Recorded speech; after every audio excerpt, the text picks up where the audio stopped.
Të nderuar televizionistë, në hapësirën e intervistës sot kam të ftuar dy pedagogët, Elvis Hoxha dhe Fitim Zekthi, me mbrëma dhe mirë se erdhët. Së pari, zoti Hoxha, një koment nga ana juaj për miratimin nga ana e Parlamentit të ushtrisë së Kosovës. Një ngjarje historike, ndoshta më e rëndësishmja pas shpalljes së pavarësisë. Po, pas shpalljes së pavarësisë, formimi i ushtrisë, ligjet që e mbajnë ushtrinë janë shënjuesi substancial i sovranitetit.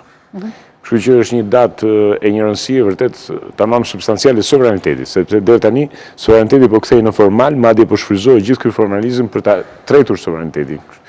Ky është një shënjues shumë i fortë, dhe jo vetëm shënjues për pikërisht substancial, e ribën sovranitetin, e rihedh në gjykim ndërtimin e sovranitetit, sepse kërkohet tani ushtria të prezantojë edhe fuqinë e vet, kërkon buxhetin, ristrukturimin, por aty vetëvendosja madje ka një dorë shumë madhe, sepse 77 amendamente nga 90 që janë vetëvendosjes. Pra, në një farë mënyrë është projekti vetëvendosjes që realizohet. Pa ushtri nuk ka suverenitet. A do të jetë një ushtri e mirëfillt apo më tepër honorifike duke patur parasysh edhe buxhetin e vogël që kanë dispozicion? Kosova ka nevojë për mbrojtje, më shumë se çdo vend tjetër i rajonit. Dhe jam i sigurt që edhe pse nuk besoj fare te qeveria, aq më tepër te presidenti i Kosovës, ushtria do të marrë legitimitetin e vet, do të thotë ushtria do ta tejkalojë në të drejtë edhe në kërkesë çdo lloj parashikimi që bën qeveria dhe presidenti për buxhetin. Them presidentin në kuptimin e Thaçit, sepse gjithmonë kur mendojmë presidentin e Kosovës, mendojmë një njerëz si Thaçi, i cili ka qenë deri tani shkatruesi i këtij sovranitetit të Kosovës.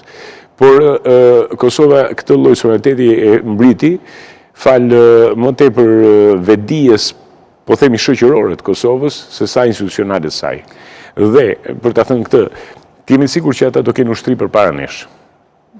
Ne s'kemi ushtri, Shqipëria, sot aktualisht. Madje po ju them, në momentin që bëhet kjo, ministri aktual i rendit propozon që trupat ushtarak t'i kalojnë në polici. Dhe kjo nuk ndihet fare, kjo është një dëmtim akoma më i madh i ushtrisë shqiptare.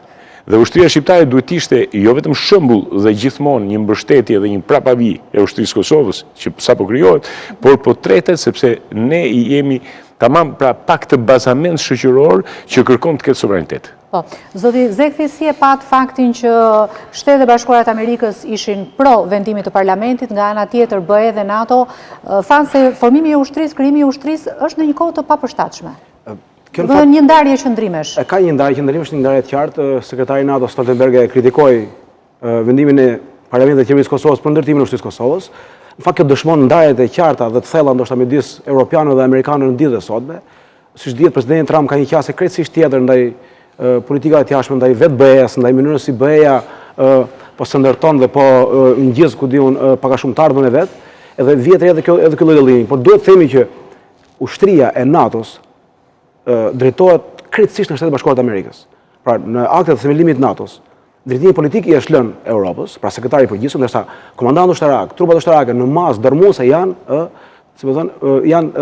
në drejtimin e amerikanëve. Kështu që është shumë e rëndësishëm fakti që amerikanët e mbështesin krijimin e ushtrisë Kosovës dhe është në gjykimin tim pak i rëndësishëm fakti që europianët e kundërshtojnë.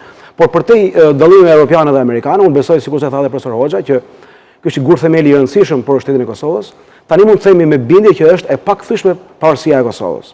Pra në momentin që ti ke një ushtri tëndën, sepse Kosova rrezikonte të konsiderohej si vende të tilla si Liechtensteini, Andorra, Palau e meradh që nuk kanë ushtri dhe janë vende që janë në sovranitetin e dikujt tjetër. Kosova ishte në sovranitetin e kujt? Thuajse të askujt, por të ndërkombëtare, por gati të askujt. E sidomos në një moment kur në Ballkan ka armatime vendesh, pra Kroacia me sa diun është duke u armatosur. Serbia ka një ushtri të madhe të fortë dhe ajo është duke u armatosur. Bosnia ka probleme me sigurinë kombëtare. Republika Serbska. Pra jemi në një situatë shumë të rrezuar dhe Kosova e kishte domosdoshmëri. Unë mendoj që është pak vonë, ka pasur debate për disa vitesh që të ndërtoi ushtria. Megjithatë, më mirë le të themi të ndalemi pak edhe tek mungesa e serbëve gjatë miratimit të ushtrisë në seancën e sotme.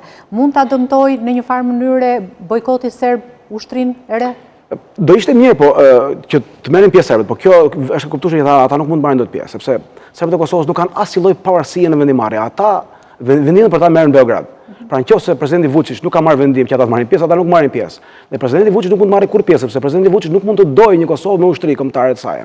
Kështu që do ishte e koha që të thonë që do ishte mirë të merrin pjesë, padyshim që dëm është që një pjesë e popullit të shtetit Kosovës, që janë serbët, nuk e përkrajnë, po themi, një institucion të rëndësishëm të sovranitetit kombëtar të atij vendi, por është e kuptueshme, ata nuk do marrin pjesë, për shumë vite, për shumë dekada ndoshta. Ti kthehemi tani problemeve tona. Edhe pak këtu, vetëm ta kemi parasysh këtë dyfishtinë e Evropës. Dyfishtinë e Evropës, Evropa e ka nga vetvetja, por e ka dhe nga vonesat tona. Edhe aktin e pavarësisë e vonuam në 2008-ën. Kemi sigur që kemi vonuar. Akti i pavarësisë duhet ishte në 99-ën.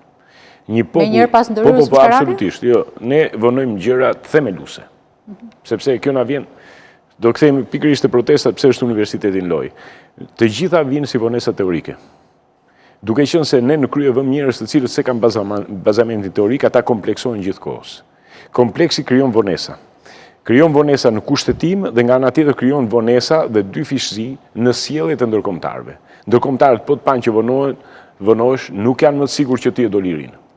Dhe ushtria pati të njëjtin cikël vonese. Po themi, 99, 2008, 2018, ne hymë në ca cikle vonesesh. Një sjellje të tillë e shohim dhe në qëndrimet sa i takon korrigjimit të kufive.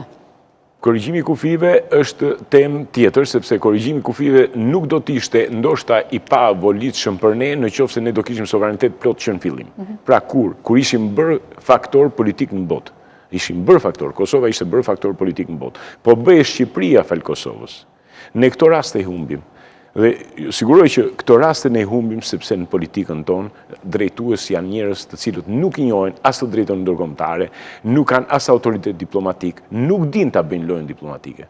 Sot ne kemi gjetë pasollin, mua duhet ma thot njëri çfarë kompetencash ka ky në fushën e diplomacisë përveç kontratave të ndërtimit. Kjo nuk ka lidhje. Prandaj këto dyfishësit NATO BE nuk janë vështirësi ose dyfishësi gjeopolitike. Ato janë gjeopolitike për herë, por në situata krizash, siç ishte Kosova, dhe zgjidhje krizës Kosovës i njësoj në një farë mënyrë, pikërisht në momentin kur rusët nuk ishin faktor shumë i lartë. I lam rusët fuqizohen dhe e dyfishësuam Evropën. Ti kthehemi pak tani çështjes së protestës së studentëve. Profesor Zekthi, në ditën e 10 të protestës, në një ditë të ftohtë dhjetori me shi, studentët i pam më të pak në numër përpara kryeministrisë. Mos ndoshta kryeministri Rama me këtë ftesën e vazhdueshme për dialog i arriti që t'i lodh, t'i demoralizoj, t'i çojë në shtëpi shumë student? Unë nuk mendoj që i ka lodhur, nuk mendoj që i ka demoralizuar as pak. Sigurisht që sot ke shumë pak studentë se sa ditë e kaluara, por të gjithë studentët mbështesin protestën. Madje unë doja thoja që i vetëm studentët, po të bëjnë sondazh, shumica e shqiptarëve sot mbështesin protestën. Po bëj një paralelizëm të vogël me atë që ndodh në Francë. Në Francë, në protesta marrin pjesë 5.000, 10.000, 20.000 vetë, bile në gjithë qytetet e Francës marrin pjesë rreth 160.000 vetë, ndërkohë që 78% e francezëve janë pro protestave. Pra nuk do të thotë asgjë fare, fakti që janë pak studentë aty, sepse nuk mund të jenë për ditë shumë student, disa janë punë, disa thonë rëndësi ka që ne jemi në protestë në kuptimin që e përkrajnë protestën, mësimi është bojkotuar. Kryeministri në këtë rast ka zgjedhur një metodë ligane, një metodë në gjykimin tim të shëmtuar për ta trajtuar protestën. Pra i provokon ata duke thënë që hajde në dialog, merret në Facebookun, shikoj, bëj vetëm një paralelizëm pa vogël. Në ditën e dytë, kam parasysh ditën e dytë dhe të tretë të protestës, pam një kryeministër jashtëzakonisht të zbutur në qëndrimin e tij dhe dita ditës pastaj fitoi përsëri atë arrogancën e munguar të asaj deklaratës parë. Sepse ai po përpiqet që një gjë që është shumë e keqe për të ta kalojë në një gjë që ndoshta mund të kthehet mirë për të. Për kuptimin që ai të dominoj temat e debatit, ai të mos faqet si shkaktari i gjendjes, por si viktimë e gjendjes. Pra, ai po bën një lojë nuk ka shkencë politike në botë që shpjegon këtë gjë që ai ka 6 vite kryeminist, 6 vite përgjegjës për ligjin e arsimit të lartë, 6 vite përgjegjës për financimet, për buxhetin, për strategjinë, për pikpamjet e ka për arsimin, për atë që mendon për universitetin, edhe ai pas 6 viteve thotë që po gjendja është keq, unë jam me ju. Shikoj, do të them vetëm një krahasim të vogël dhe do le fjalën profesor Elvisit. E di çfarë ndodh. Sot qeveria shqiptare kryeministri Rama shpenzon për një student në ditë 1500 lekë vjetra. Shpenzon për një pedagog në ditë 1500 lekë vjetra dhe shpenzon për një policë në ditë 11 herë më shumë. Shpenzon për një të burgosur 13 herë më shumë. Pra, kjo është natyra e shtetit që përpiqet të ndërtojë kryeministri dhe është qasja që ai ka ndaj universitetit. Pra, ai mendon që shteti është represioni, është burgu, është polici, edhe shteti nuk është pedagogu dhe studenti. Pra, edhe ai nuk mund të bëjë tani që unë jam viktima, jam me ju, hajde ta zgjidhim. Po, profesor Hoxha, gjatë këtyre ditëve të fundit kemi parë një përpjekje të kryeministrit për ta larguar krejt përgjegjësinë nga vetja. Këtë viktimizim e kemi parë sidomos tek takimi me rektorët dhe dekanët. Po. Gjatë ditës djeshme. Po, kjo është në fakt grafia më e madhe që vetë... Aty doli alati studentëve në vend që t'ishte përgjegjës për ligjin e arsimit e bërë gjithë çka ka ndodhur në vetë zoti Rama na ekspozoi aty grafin totale të sistemit që ai ka ndërtuar.